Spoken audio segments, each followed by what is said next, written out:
যেদিন ৮ বছরের মায়াকে ১৬ বছরের আলবির সাথে জোর করে বিয়ে দেওয়া হয়, ওই দিনই আলবি রাগে ক্ষোভে বাড়ি থেকে বেরিয়ে ফুপির বাড়ি গিয়ে ওঠে। তারপর আর নিজের বাড়িতে মনের ভুলেও পা রাখেনি। বাবা মায়ের সামনেও আর যায়নি। বাবা মা দেখা করতে আসলেও দেখা করতো না। ফুপুর বাড়ি থেকে ইন্টারমিডিয়েট পড়া শেষ করে পড়াশোনার সব খরচ ওর বাবা আলতাফ মাহমুদ দেন। একটা মাত্র ছেলে না দিয়ে উপায় কি? কোটি কোটি টাকা কার জন্য জমিয়েছেন তিনি? একমাত্র ছেলের জন্যই তো। বাবার টাকা দিয়ে জার্মানি চলে গিয়েছিল 18 বছর বয়সে। বাকি পড়াশোনা সেখানেই শেষ করেছে। দেশ থেকে বাবার টাকা নিয়ে জার্মানিতে শেয়ার বিজনেস শুরু করেছে এখন। আজ আলবি 29 বছরের যুবক। দীর্ঘ 11 বছর পর আজ দেশে ফিরছে বাবা মায়ের জোড়াজুড়িতে। শুধু যে বাবা মায়ের জোড়াজুড়িতে দেশে ফিরছে তা নয়, আরও দুটো কারণ আছে। 1. মায়াকে ডিভোর্স দেবে। 2. নিজে পছন্দ করে দ্বিতীয় বিয়ে করবে। এই দুটো প্রস্তাবও ওর বাবা মা দুজনকেই দিয়েছে ওকে। আলবিও মেনে নিয়েছে বাবা মায়ের এই প্রস্তাব। মায়াকে ওর কোনো কালই পছন্দ ছিল না। চাচাতো বোন হওয়ায় দরুন ছোট থেকে চোখের সামনে সহ্য করতে হয়েছে সবসময়। বাপ চাচার মাথায় কিসের ভূত উঠেছিল কে জানে, জোর করে ধরে বিয়ে করিয়ে দিল সবচেয়ে অপছন্দের মেয়ে মায়ার সাথে। সুন্দরী একটা গার্লফ্রেন্ড ছিল। ওর বিয়ের কথা শুনে সেদিনই গার্লফ্রেন্ড ব্রেকআপ করে আরেকটা ছেলের সাথে চলে গেছে। আহা কি দুঃখ। আজ হয়তো ওই সেই প্রথম প্রেম, প্রথম গার্লফ্রেন্ড অন্য কোনো ছেলের 3-4 বাচ্চার মা হয়ে গেছে। আহা, এই দুঃখ আলবি কোথায় রাখবে? আলবির দুঃখ রাখার জায়গা এই দুনিয়াতে নেই। এয়ারপোর্ট থেকে বেরিয়ে দেখে ড্রাইভার আর ওর বাবা গাড়ি নিয়ে অপেক্ষা করছে ওর জন্য। কোনো কথা না বলে চুপচাপ গিয়ে গাড়িতে উঠে বসে। দীর্ঘ 13 বছর পর আজ বাড়িতে ফিরে যাচ্ছে। 13 বছর পর মায়াকে দেখবে আজ। নিশ্চয়ই এই মেয়ে এখনো আগের মতো হালকা পাতলা রোগা পটকা ঝোলঝোলে রয়ে গেছে। ছোটবেলায় খাবার খেতে চাইতো না। 2-3 জন চেপে ধরার পর খাবার গেলাতে হতো মায়াকে। গিলতে চাইতো না, উগড়ে ফেলে দিত মুখের খাবার। পুরনো কথা ভাবতেই গা গুলিয়ে ওঠে আলবির। সে কি বিচ্ছিরি দেখতে লাগতো তখন মায়াকে। দেখলেই বমি চলে আসতো। খাবার মুখে পুরে দিয়ে মুখ চেপে ধরে রাখতে হতো, তাহলে খাবার গিলতো মায়া। পরনের পোশাক একটু সময়ের মধ্যে নোংরা করে ফেলতো। একটু কিছু হলেই গলা ছেড়ে কেঁদে কেঁদে পুরো বাড়ি মাথায় তুলতো। পানি পেলেই সে পানি ফ্লোরে ফেলে ল্যাটা দিয়ে বসে থাকতো পানির উপর। সর্দি লাগতো 2 দিন পর পর। নাক মুখের কী হাল করে যে রাখতো। সে এখনই এই মেয়ে বোধ হয় আগের মতোই রয়ে গেছে।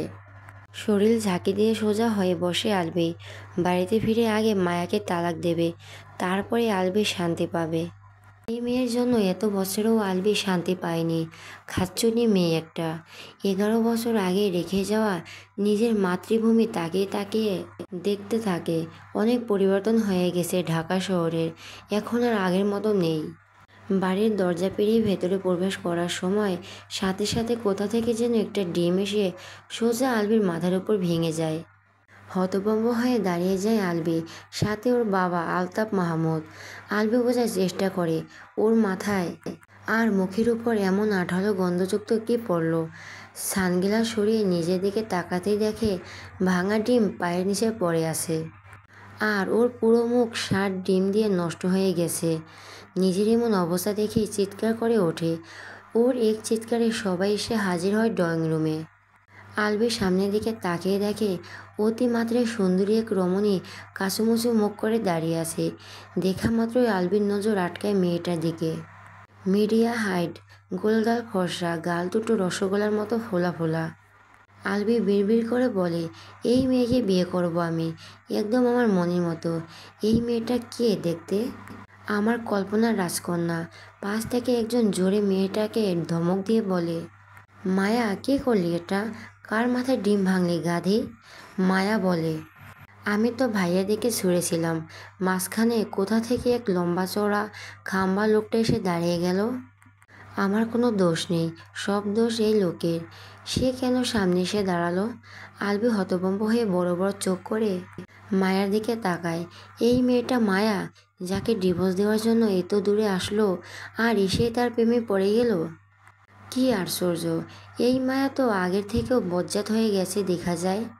ওর মাথায় ডিম ভেঙে আবার ওরই দোষ দিচ্ছে। বাড়ির অনেকেই এখনও আলবিকে চিনতে পারেনি।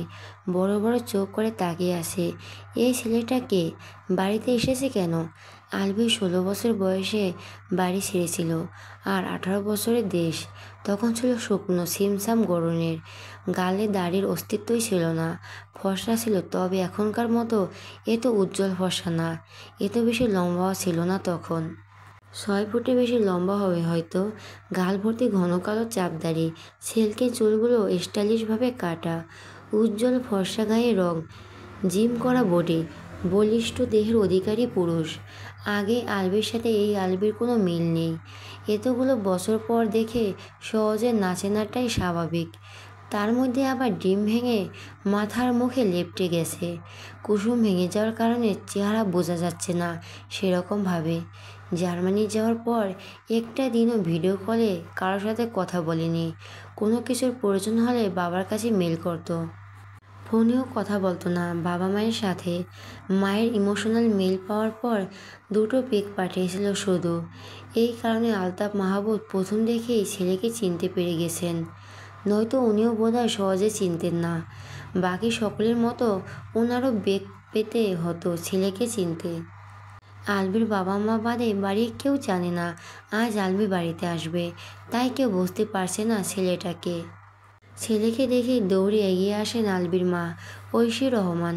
ছেলেকে জড়িয়ে ধরে উদ্যত হতেই আলবির সামনে হাত দিয়ে বাধা দেয়। স্টপ, ওয়াশরুম কোন দিকে আগে সেটা বলো। ঐশী রহমান হাত উঁচু করে দেখিয়ে দেবেন, তার আগেই আলবি নিজেই দ্রুত পায়ে এগিয়ে যান সেদিকে। নিজের বাড়ির ওয়াশরুম কোন দিকে সেটাই ভুলে গিয়েছিল এত বছরে বাইরে থেকে। এখন মনে পড়েছে। ওই লোকটা কে চাচ্চু? মায়ের কথা শুনে পেছনে ফিরে তাকায় আলবি। বজ্জাত মেয়ে নিজের জামাইকে চেনে না। আসার সাথে সাথে দিল মেজাজটা বিগড়ে। ওকে এখন যে ব্যগ্র থাবা দিয়ে অজ্ঞান করে দেয়নি সেটাই অনেক। নিহাত এতগুলো বছর পর দেখে প্রেমে পড়েছি বলে, নয়তো আজ খবর ছিল মায়ার। ওয়াশরুমে ঢোকেই ওয়াক ওয়াক শুরু করে, বমিও করে দেয় বোধ হয়। একে তো কাঁচা ডিমে বিচ্ছিরি গন্ধ, সেই সাথে মাথা মুখ ডিম দিয়ে একাকার হয়ে গেছে। মুখে ঢুকে গেছে একটু। বেচারা বাড়িতে আসার সাথে সাথেই বইয়ের কাছে স্পেশাল ওয়েলকাম পেল। অন্যরা দেয় ফুল, আর ওর বউ দিল ডিম। কোনো ব্যাপার না, এটুকু সহ্য করাই যায়। এত সুন্দর বউটাকে তো আর মারা যাবে না। কি হলো চাচ্চু, বলছো না কেন? লোকটা কে? কাকে ধরে নিয়ে আসলে আবার? আলতাফ মাহবুব গম্ভীর স্বরে বলে, ওটা আলবি। আলবির নামটা শুনতে চমকে ওঠে মায়া। তড়িৎ গতিতে ঘাড় ঘুরিয়ে তাকায় ওয়াশরুমের দিকে। ওটা আলবি ছিল? সেই আলবি যার সাথে 13 বছর আগে ওর বিয়ে হয়েছিল? এটা আলবি? হৃদয় স্পন্দন বেড়ে যায় বহুগুণ। অস্থির হয় হৃদয়। মায়ার সাথে সাথে বাড়ির বাকি সদস্যরাও চমকে উঠেছে আলতাফ মাহবুবের কথা শুনে। আলবি আজ বাড়িতে আসবে কই, তারা তো কেউ জানতো না। দেশে এসেছে কবে? আজকেই আসলো নাকি? আরও আগে এসেছে? মায়ার মা মেহবুবা মেহের অবাক হয়ে বলেন, আজ আলবি বাড়িতে আসবে, আগে তো বলেন না আলতাফ। আলবির দাদি বলেন, কথা বলছো না কেন আলতাফ? এটা আমাদের আলবি। হ্যাঁ, ও আজ আসবে, সেটা আমি গত রাতে জানতে পেরেছি। তোমাদের কাউকে বলিনি, কারণ বাড়িতে আসলে তো দেখতেই পাবে। কি মনে করে এতগুলো পর দেশে আসলো?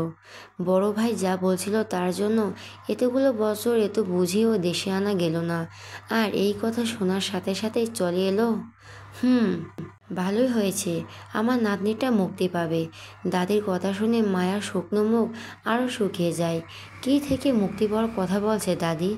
আলবি কি ওকে ডিভোর্স দেওয়ার জন্য এতগুলো বছর পর ফিরে এসেছে? সেটাই হবে হয়তো। 3 দিন আগে বাড়ির সবাই মিলে কী নিয়ে যেন আলোচনা করলো। মায়া সেখানে ছিল না বলে ওকে জোর করে রুমে পাঠিয়ে দিয়েছিল। সেদিন হয়তো এমন কিছু নিয়েই আলোচনা হয়েছিল। মায়া আলবিনা বাবা মায়ের তৃতীয় সন্তান। বড় ভাই মাহির মায়ান, ছোট ভাই মাহিদ মায়াজ, বাবা আহনাব মাহবুব, মা মেহবুবা মেহের। আলবি আহমেদ বাবা মায়ের একমাত্র সন্তান।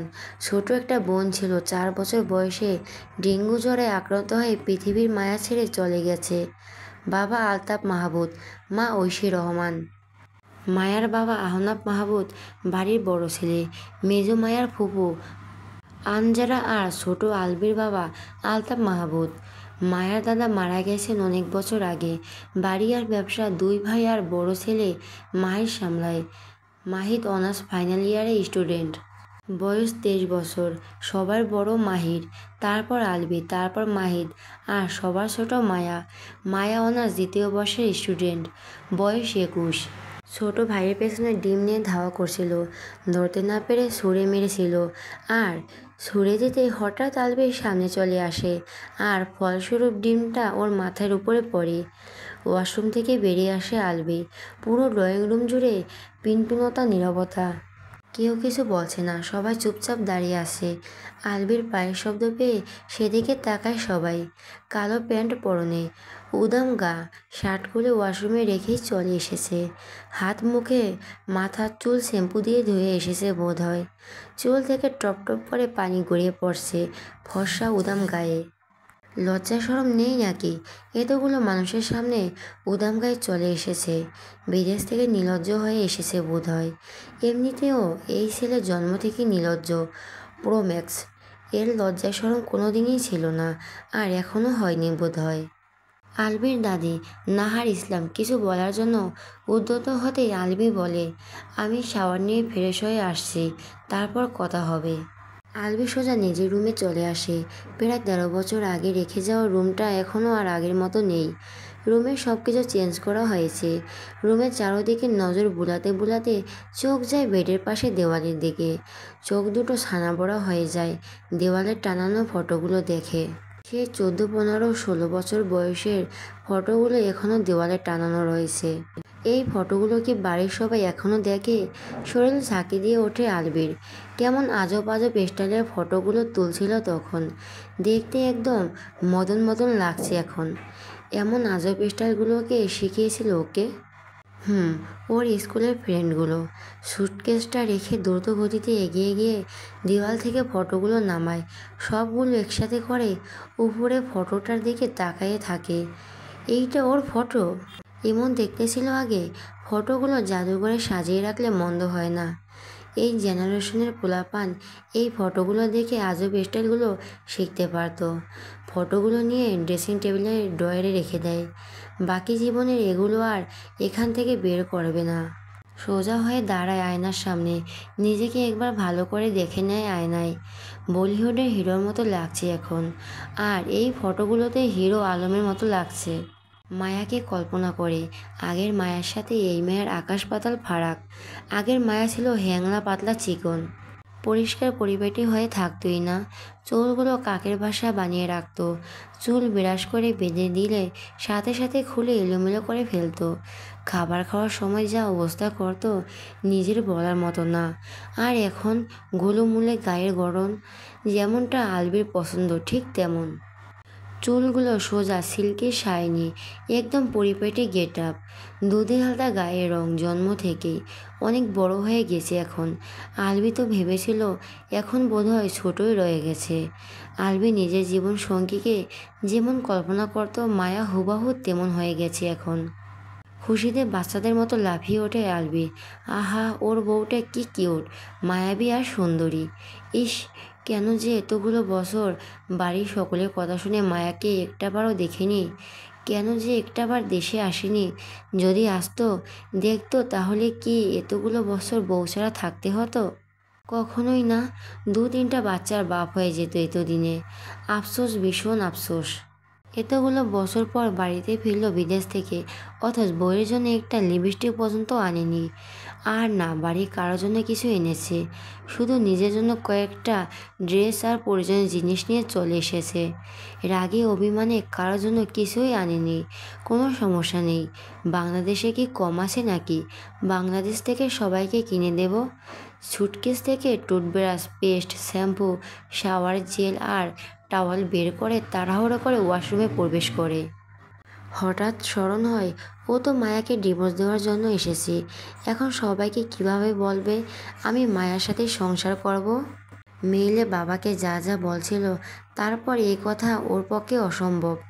এখন পড়ল মহাবিপদে। কি করবে, কিভাবে বলবে? শুধু একবার কেউ যদি বলে, আলবি আরেকবার ভেবে দেখো, মায়ের সাথে কয়েকদিন সময় কাটিয়ে দেখো, মানিয়ে নেওয়ার চেষ্টা করো একটু। বিয়ে তো ছেলে খেলা নয়, বিয়ে একবারই হয়। সাথে সাথে রাজি হয়ে যাবে আলবি। নিশ্চয়ই এখন কিছুই বলবে না বাড়ির সবাই। খুশিতে গান গাইতে গাইতে গায়ের শাওয়ার জেল ঘষতে শুরু করে। ড্রয়িং রুমে সোফায় বসে আছে সবাই। মায়া নিজের রুমে চলে গেছে। বড় ভাই আর বড় ভাতিজাকে কল করে বাড়িতে চলে আসতে বলছেন আলতাফ মাহবুব। আলবি বাড়িতে ফিরে এসেছে জানিয়েছে। সোফায় বসে থাকা সকলের মুখ গম্ভীর থমথমে হয়ে আছে। মেহবুবা মেহের মুখটা শুকিয়ে ছোট হয়ে গেছে। শাওয়ার শেষ করে সিঁড়ি বেয়ে নিচে নেমে আসে আলবি। সোফায় দিকে এগিয়ে আসতে আসতে হাসি মুখে বলে, কেমন আছো সবাই? সবাই একসাথে আলবির দিকে তাকায়। কেমন আছো তোমরা? আলহামদুলিল্লাহ ভালো। তুমি কেমন আছো? আমিও আলহামদুলিল্লাহ ভালো আছি। বলতে বলতে সকলের সামনে এসে দাঁড়ায়। সকলে ভালোভাবে তাকায় আলবির দিকে। ধূসর রঙের টি শার্ট গায়ে, পরনে থ্রি কোয়ার্টার প্যান্ট, চুল থেকে টপ টপ করে পানি গড়িয়ে পড়ছে। ওয়াশরুম থেকে বেরিয়েছে বোধ হয়। তাড়াহুড়া করে নিচে নেমে এসেছে। চুলগুলো ভালোভাবে মোছেনি। হাতে গলার দিকে পানির ফোঁটা এখনো বিদ্যমান। আলবি সোফায় বসে থাকা সকলের দিকে নজর বুলায়। ওর বউটা কই? বউটাকে দেখার জন্যই তো এত তাড়াহুড়া করে নিচে নেমে আসলো। তখন তো ভালোভাবে দেখতেও পায়নি। এখানে তো নেই, কি আর করার। হেঁটে মায়ের পাশে এসে বসে। এক হাতে মাকে জড়িয়ে ধরে বলে, কেমন আছো আম্মু? ঐশী রহমান টলমলে চোখে ছেলের মুখের দিকে তাকান। তার 16 বছরের কিশোর ছেলে আজ 29 বছর পরিপূর্ণ পুরুষ। কয়েক মাস পর 30 বছর পূর্ণ হবে। লাস্ট 11 বছর আগে সামনে থেকে দেখছিল, শুয়েছিল যখন জার্মানি চলে গেল। টুপ করে তার দু চোখ বেয়ে গড়িয়ে পড়ে পানি। মায়ের চোখের পানি মুছিয়ে দিয়ে বলে, কাঁদছো কেন আম্মু? আমি তো চলে এসেছি। সরি তোমাকে এতগুলো বছর কষ্ট দেওয়ার জন্য। আর কষ্ট দেব না তোমাদের কাউকে। তুমি কেন সরি বলছো? সরি তো আমার বলা উচিত। পুরনো কথা সব বাদ। এখন বলো কেমন আছো? ভালো। ভীষণ মিস করেছো আমাকে তাই না? তুমি আমার একমাত্র সন্তান। তোমার শূন্যতা কি অন্য কোনোভাবে পূর্ণ হয়? দুই হাতে মাকে জড়িয়ে ধরে মাথা চুমু খায়। তারপর অপরাধীর ন্যায় বলে, আমি ভীষণ সরি আম্মু। মাকে ছেড়ে পাশে ঘুরে বসে। দাদিকে জড়িয়ে ধরে বলে, তুমি কেমন আছো দাদু? দাদি আলবিকে নিজে থেকে আলাদা করার চেষ্টা করে বলে, ছাড়, তুই ধরবি না আমাকে, ছুবি না তুই। তোর দাদু মরে গেছে অনেক আগেই। আমি তোর দাদু নই। এ তো রাগ, এ তো অভিমান। যাই বলো দাদু, তোমাকে কিন্তু আগের চেয়ে এখন বেশি সুন্দর দেখা যায়। একটাও কালো চুল নেই, সব দেখি লাল। এই লাল চুলে কিন্তু তোমাকে আরো মারাত্মক সুন্দরী লাগছে। সর, তোর মিষ্টি মিষ্টি কথায় আমি গলছে না। বিদেশিদের গিয়ে তোর এই বাণী শোনা, ওরা গলে যাবে। রাগ করছো কেন? আমার দিকে তাকো একটু। বলছি না আমাকে ছাড়তে? সর আমার কাছ থেকে। এই যে ছেড়ে দিচ্ছি, পরে কিন্তু ডাকলেও আর ধরবো না। ধরতে হবে না, ছাড় তুই। আলবি দাদিকে ছেড়ে দেয়। বুড়ো তো ভীষণ ক্ষেপে আছে তার উপর। ধরার সাথে সাথে স্যাঁত করে উঠছে। লাঠি দিয়ে যে মারেনি এটাই অনেক। মা আর দাদির মাঝখান থেকে উঠে শাশুড়ি মায়ের পাশে গিয়ে বসে। শাশুড়ি মাকে এখন কী বলে সম্বোধন করবে? আগের মতো বড় আম্মু বলবে নাকি শাশুড়ি মা বলবে? যাই হোক, বলতে তো হবে একটা। গলা খাঁচারি দিয়ে আস্তে আস্তে বলে, কেমন আছো বড় মা?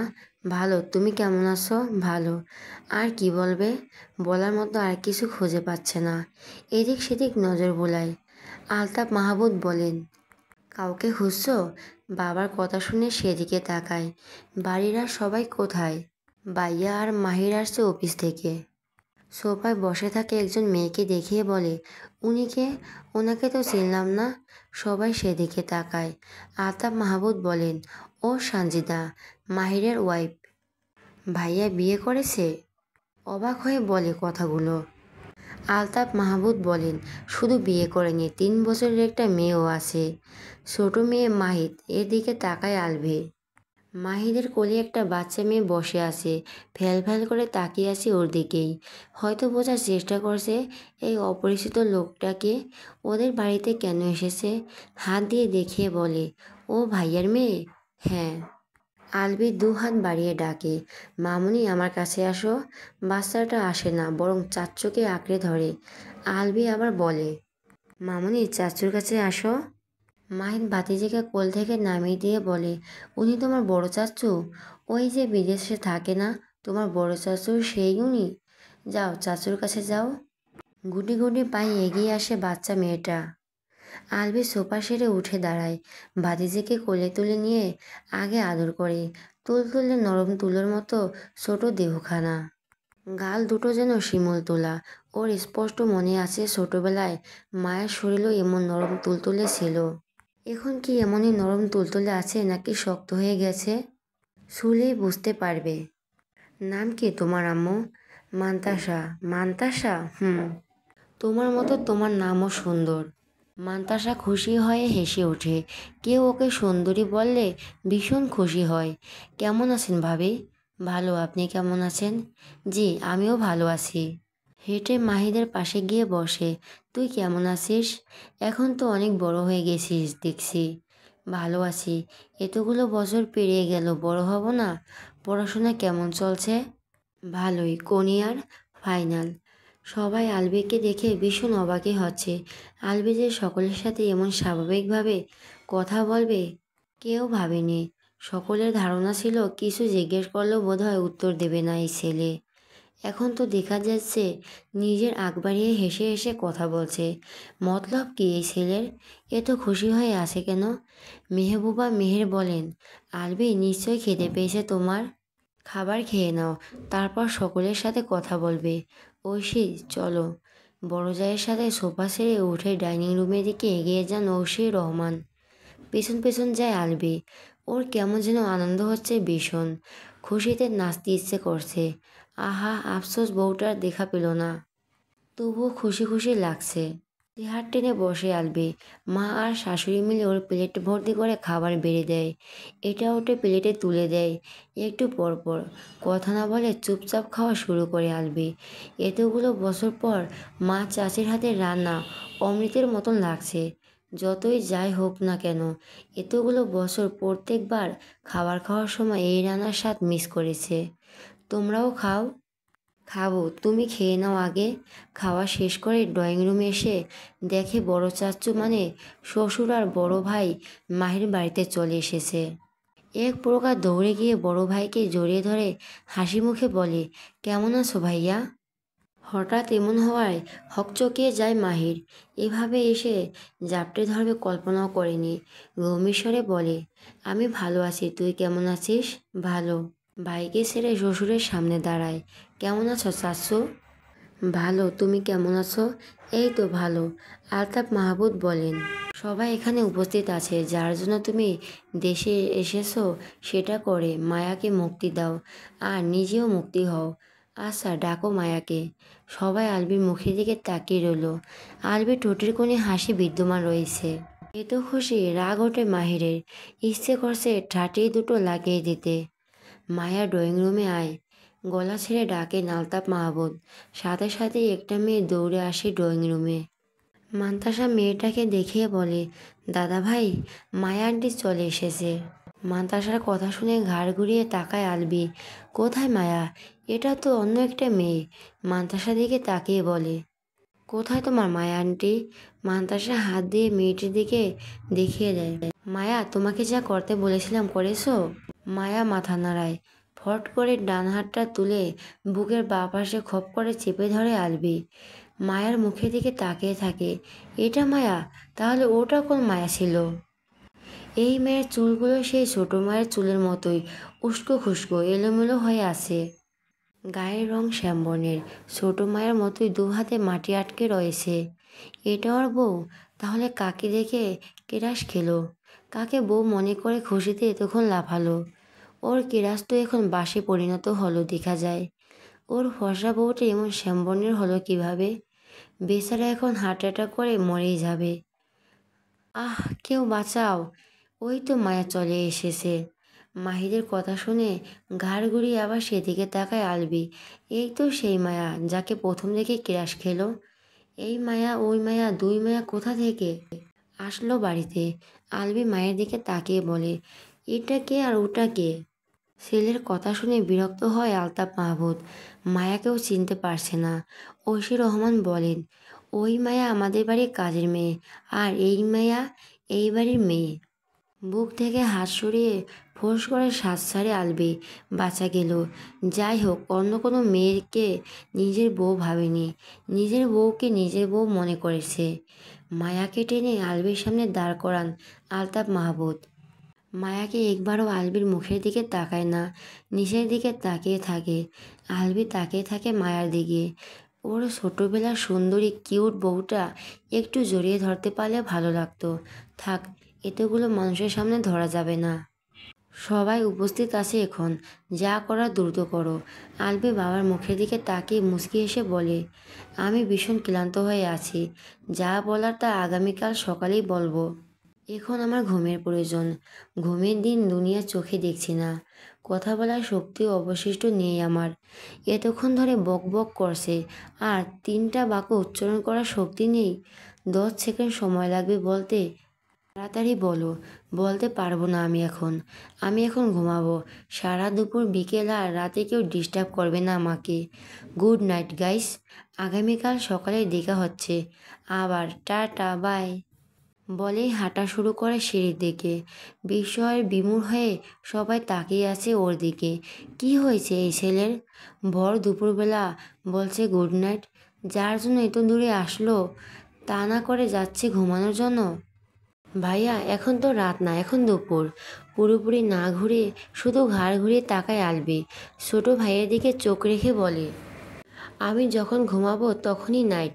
সেটা হোক সকাল, দুপুর, বিকেল বা রাত। সবাইকে আবারও গুড নাইট বলেই সকলের দিকে নজর বুলায়। মায়া এখনো নিচের দিকে দৃষ্টি রেখে দাঁড়িয়ে আছে। সকলের চোখ মুখ গম্ভীর, থমথমে, শুকনো। আলতাফ মাহমুদ ছেলের দিকে তাকিয়ে বলেন, আলবি। আলবির পরের কথা না শুনেই দ্রুত সিঁড়ি বেয়ে উপরে উঠে যায়। এখানে আর কয়েক মিনিট দাঁড়িয়ে থাকলে ওর মুখ দিয়ে জোর করে তালাক শব্দ বের করে ছাড়বে ওর বাপ। সকলের চোখ মুখ দেখে বুঝতে পারছে এরকম হয়ে থাকার কারণ। সবাই যে ওর উপর কিছুটা রেগে আছে সেটাও বুঝতে পারছে। মায়া ফর্সা সুন্দরী দেখে যে আলবি ওর প্রেমে পড়েছে এমন নয়। আলবি বরাবর গোছানো পরিপাটি মেয়ে পছন্দ, যে সবসময় নিজেকে সুন্দরভাবে সাজিয়ে গুছিয়ে রাখবে, নিজেকে পরিপাটি করে রাখবে। তার চুল এলোমেলো হয়ে থাকবে না, পরনের পোশাক চকচকে থাকবে, ধুলো বালি ময়লা লাগবে না। হোক সে শ্যামবর্ণের, কালো বা ফর্সা। নিজেকে সুন্দরভাবে সাজিয়ে গুজিয়ে পরিপাটি করে রাখলে কালো মেয়েকেও সুন্দর লাগে। আর মাথার চুল উস্কো খুস্কো এলোমেলো কাকের বাসা বানিয়ে পরনের পোশাকে ধুলোবালি মাটি লাগিয়ে রাখলে সুন্দরী ফর্সা মেয়েকেও ভালো লাগে না। কাজের মেয়ে মায়াকে দেখার পর আলবির ছোট মায়ার কথা স্মরণ হয়েছিল। মায়া ছোটবেলা ঠিক এই মায়ের বেশ ধরেই থাকতো। হাতে পায়ে গায়ে মাটি বালি থাকায় চুল উস্কো খুস্কো এলোমেলো কাকের বাসার মতন। তখন এক মুহূর্তের জন্য মনে হয়েছিল এটা সেই ছোট মায়া। ওর আগের অভ্যাস চেঞ্জ হয়নি। এখনও বোধহয় বাড়ির বাইরে বাগানে রোদে মাটিতে বসে থাকে। রোদে পুড়ে কালো হয়ে গেছে। এমন একজন অগোছালো মানুষের সাথে আলবি মানিয়ে চলতে পারবে না। ওর বউকে ওর মতো গোছালো পরিপাটি হতে হবে। ফর্সা না হলেও চলবে, শ্যামবর্ণের বা কালো হলেও সমস্যা নেই। নিজের রুমে এসে দরজা লক করে এসি অন করে খাটে উঠে শুয়ে পড়ে উপুর হয়ে। চোখ বন্ধ করতেই চোখের সামনে ভেসে ওঠে পরিপাটি মায়া। ওর কল্পনায় ছিল না মায়া এত পরিবর্তন হয়ে গেছে। আগের মায়া ছিল ওর সবচেয়ে বেশি অপছন্দের। মায়ার জন্মের পর বেশ খুশি হয়েছিল দ্বিতীয় বোন হওয়ায়। সেভাবে কোলে নিতে না পারলেও আদর করত, ভালোবাসত। মায়া আস্তে আস্তে বড় হতে শুরু করে আর ওর অপছন্দের হয়ে উঠতে থাকে। আলবি সেসব বিষয় অপছন্দ করত, সেসব গুণ মায়ার মধ্যে ছিল। আলবির পুরো উল্টো ছিল মায়া। অল্পতেই ভ্যা ভ্যা করে কান্না করা স্বভাব হয়ে গেছিল। কেউ ভালো কথা বললেও কেঁদে উঠত। বলাই যেত না কিছু, বললে চালু হয়ে যেত ভাঙা ক্যাসেট। তখন খুব বেশি বিরক্ত হতো আলবি। ওর ইচ্ছে করতো মায়ার মুখে কষ্টেপ লাগিয়ে দিতে। এলোমেলো চুলগুলো দেখে ইচ্ছে করতো মেরে ধরে চুলগুলো বেঁধে দিতে। কোলে নিলে কোলে উঠে থাকতে চাইতো না। কেঁদে কুঁদে তখনই কোল থেকে নেমে যেত। পরিষ্কার পরিপাটি করে দিলে সাথে সাথে পোশাক নোংরা করে গা নোংরা করে ফেলতো। চুলগুলো সুন্দর করে বেঁধে দিলে সাথে সাথে এলোমেলো করে কাকের বাসা বানিয়ে ফেলতো। খাবার খেতে চাইতো না একেবারে। দুজন ধরে রাখতো একজন খাওয়াতো, তাও কি খায়, কান্না করে বাড়ি মাথায় তুলতো। খেতে বসে খেতে খেতে মুখ হাত নষ্ট করে ফেলতো। হাতের নাগালে পানি পেলেই ফ্লোরে ঢেলে পানির উপর শুয়ে পড়তো, নয়তো বসে পড়তো। 4 বছর বয়স হয়ে যাওয়ার পরেও প্যান্ট ভর্তি করে প্রস্রাব করে দিত যেখানে সেখানে। তাই বড় হয়ে যাওয়ার পরেও ডায়াপার পরিয়ে রাখতো। সর্দি সারতে চাইতোই না। কোনোভাবেই এই মেয়েকে কন্ট্রোল করা যেত না।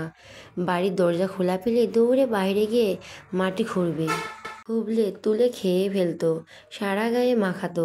এইসব দেখে আলবির বমি চলে আসতো। দিন যেতে থাকে আর মায়ার এইসব বাড়তেই থাকে। ন্যাকামি আল্লাহ তার জেদ হয় সঙ্গী। আলবির কাছে ধীরে ধীরে মায়া অসহ্য হয়ে ওঠে। মায়ার তখন 4 বছর বয়স। আলবি 12 বছর বয়সী। শাওয়ার নেওয়ার জন্য ওয়াশরুমে প্রবেশ করে আলবি। একটু পরেই খেলতে খেলতে ওর রুমে আসে মায়া।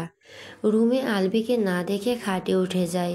কতক্ষণ লাফালাফি ঝাপাঝাপি করে, হঠাৎ ওয়াশরুমে চাপ দেয়।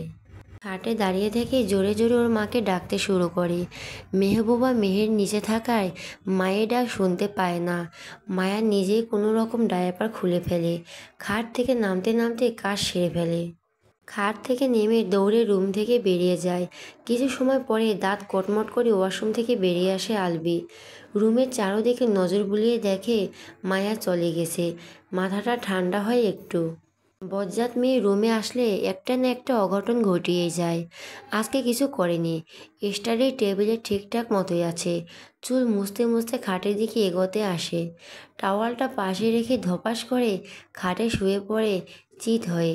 শোয়ার সাথে সাথে আবার লাফিয়ে উঠে দাঁড়ায়। বিছানার উপর তাকিয়ে দেখে মায়া তো পায়খানা করে দিয়েছে খাটের উপর। হলুদ আর লাল বিছানার চাদর হওয়ার কারণে চোখে পড়েনি আগে। এর গন্ধ কেন এতক্ষণ নাকে আসেনি? গন্ধ পেলে অত্যন্ত এই অঘটন ঘটতো না।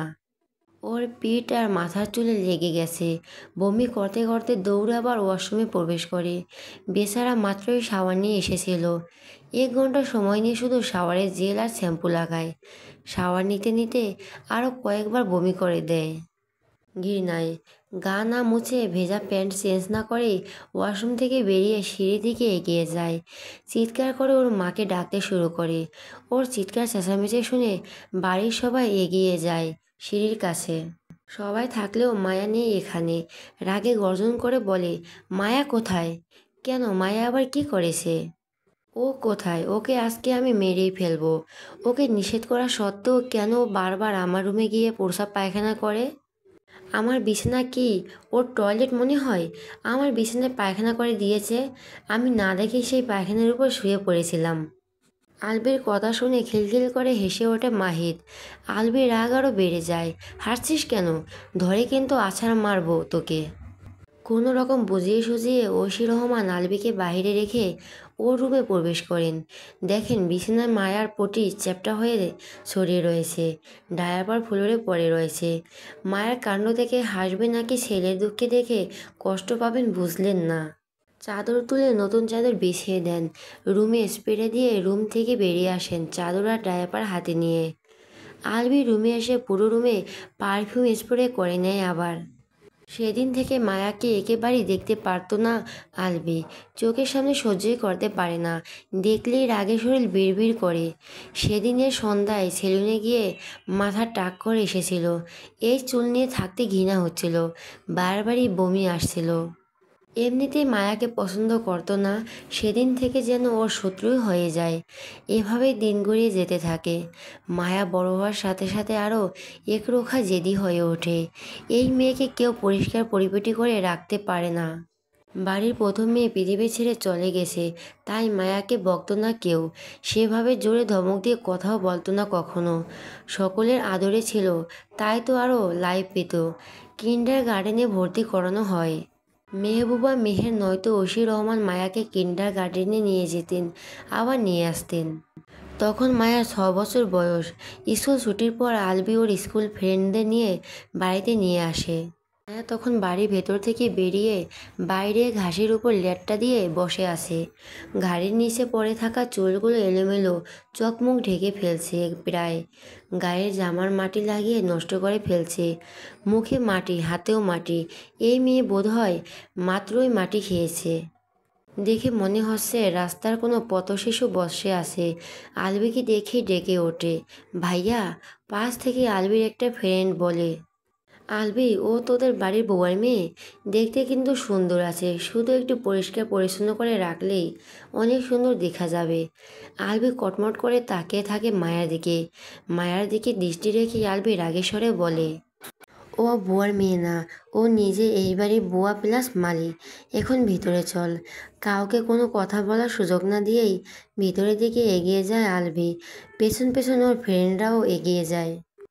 বার কয়েক পেছন ফিরে মায়ের দিকে তাকায়। এ তো ছোট মেয়ে এই বাড়ির বুয়া প্লাস মালিক। কাজ করে কিভাবে? আলবি নিশ্চয়ই ওদের সাথে মজা করছে। মায়াকে খাটে পড়তে বসিয়ে রেখে মেহবুবা মেয়ের ওয়াশরুমে গিয়েছেন। এই সুযোগে মায়া চুপি চুপি বাড়ির ভেতর থেকে বেরিয়ে এসেছে। ঐশী রহমান ভাবছেন মায়া তো ওর মায়ের সাথেই রয়েছে, তাই উনি বউয়ার সাথে রান্না করছেন। আলবি ড্রয়িং রুমে এসে দেখে মেহবুবা মেহের মায়াকে ডাকতে ডাকতে সিঁড়ি বেয়ে নিচে নামছেন। পেতনি বাইরে গিয়ে মাটি খাচ্ছে। আলবির কথা শুনে মেহবুবা মেহের তাড়াহুড়ো করে বাইরে বেরিয়ে আসেন। আলবির কথা, মায়া মেয়ে মানুষ, ও থাকবে শান্তশিষ্ট প্রকৃতির। মেয়ে মানুষ মানে সেজেগুজে পরিপাটি হয়ে থাকবে, দেখলেই শুধু ইচ্ছে করবে ও কেন এরকম পাগলের বেশে ধরে থাকবে, শাকচুনি পেতনির মতো হয়ে থাকবে। পরিষ্কার করে পরিপাটি করে দিলে পুতুলের মতো দেখা যায়। সেই মেয়ে ধরে থাকে পেতনির রূপ। এরকম দেখলে কার না রাগ উঠবে। আলবির মাঝে মধ্যে ইচ্ছে করে মায়াকে ধরে ইচ্ছে মতো মারতে, তারপর ওয়াশিং মেশিনে ধুয়ে পরিষ্কার করে সুন্দর করে সাজিয়ে দিতে, চুলগুলো শক্ত করে বেঁধে দিতে, যেন জীবনও আর খুলতে না পারে। মায়াকে পরিপাটি করে রাখলে ওর দিক থেকে চোখ ফেরানো যায় না। তখন দেখে মনে হয় কোনো রাজ্যের রাজকন্যা, কিন্তু 2 মিনিটে রাজকন্যা থেকে হয়ে যায় রাস্তার কন্যা। আলবি বরাবর গোছালো পরিপাটি একজন ছেলে, এলোমেলো কোনো কিছুই দুই চোখে দেখতে পারে না। ও যখন রাস্তায় বের হয় তখন এলোমেলো চুলওয়ালা কোনো মেয়ে দেখলেই ওর হাত নিষ্পিস করত চুলগুলো ঠিক করে দেওয়ার জন্য। নিজে যেমন সবসময় তেমন মানুষ পছন্দ করত। মায়ের বয়স 7 পেরিয়ে 8 হয়। আগের মতো এখন আর ড্রেস নোংরা করে না, পানিতেও বসে থাকে না বেশি। তবে চুলগুলো এখনও আগের মতোই করে রাখে, সেই সাথে ভীষণ অগোছালো। ক্লাস 10-এ ওঠার পরেই সুন্দরী গোছানো পরিপাটি স্টাইলিশ ক্লাসমেট মিলার সাথে প্রণয়ে জড়িয়েছে আলবি। মিলার স্বভাব একদম আলবির মতোই ছিল। একদিন বিকেলে মিলার সাথে ঘোরাঘুরি শেষ করে বাড়ির উদ্দেশ্যে রওনা হয় আলবি। বাড়িতে এসে দেখে ড্রয়িং রুমে বাড়ির সবাই বসে আছে, সাথে ওর ফুপু ফুপা আর ফুফাতো ভাই বোন। আলবির কোনো কথা কেউ শোনে না। ওই দিনেই জোর করে মায়ের সাথে বিয়ে দিয়ে দেয় ওকে। বেচারা ব্যাগটা রাখার জন্য রুম অবধি যেতে পারেনি। যখন জানতে পারে প্রেম করে বলে এভাবে বিয়ে দিয়েছে মায়ার সাথে, তখন রাগে ক্ষোভে রুমে গিয়ে কাপড় চোপড় গুছিয়ে নেয়। আর এক রাতও থাকবে না এই বাড়িতে। মায়াকে বউ হিসাবে মানে না। অমর সুন্দরী গার্লফ্রেন্ড রেখে এমন অপছন্দের পেতনিকে কে বিয়ে করতে চায়। ব্যাগ হাতে ড্রয়িং রুমে এসে দাঁড়ায়। ওর হাতে ব্যাগ দেখে কারণ জানতে চাইলে চিৎকার চেঁচামেচি শুরু করে। কোনোভাবে থাকবে না এই বাড়িতে, এমন সিন ক্রিয়েট করে যা বলার বাইরে। বাড়ি থেকে বেরিয়ে যাবে, জীবনে এ বাড়িতে আসবে না। ওর অবস্থা দেখে ওর ফুপো ফুপা ওকে নিজেদের বাড়ি নিয়ে যায়। কয়েকদিন পার হলে ঠিক হয়ে যাবে এটাই ভেবে সবাই, কিন্তু কিছুই ঠিক হয় না। আলবির রাগ যে দিন দিন বাড়তেই থাকে। সারা জীবন বউ ছাড়া থাকবে, তবু অমন মায়ের সাথে থাকবে না। যাকে দু চোখে দেখতে পারে না, যাকে সহ্যই হয় না, তার সাথে কিভাবে থাকবে। তখন ওই ছোট মাথায় অত কিছু ধরতো না। জেদ চেপে থাকতে থাকতেই এতগুলো বছর পার করেছে। মায়াকে নিয়ে কখনো ভাবতেই চায়নি, ভাবেওনি। আর এখন বাবার মেল পাওয়ার পর শর্ত দিয়ে দেশে এসেছে। ওর ভাবনা ছিল মায়া এখন আগের মতোই রয়ে গেছে, কোনো পরিবর্তন হয়নি ওর। আগের মতো চুলগুলো কাকের বাসা বানিয়ে রাখে। মায়া সকলের সামনে থেকে সরে ডাইনিং রুমে চলে যায় খাবার খাওয়ার জন্য। মাহির রেগে নিজের রুমের দিকে চলে যায়। আলবি পেয়েছেটা কি? ওর বোনকে নিয়ে খেলবে? এতগুলো বছর কষ্ট দিয়ে শান্তি হয়নি, আরও দেওয়া বাকি আছে। আহনাব মাহবুব ছোট ভাইয়ের মুখের দিকে তাকিয়ে থাকেন। আলবির মেলে যা যা বলছিল এখন তো আর কিছুই করছেন না, কেমন গা ছাড়া ভাব নিয়ে চলছে এখন।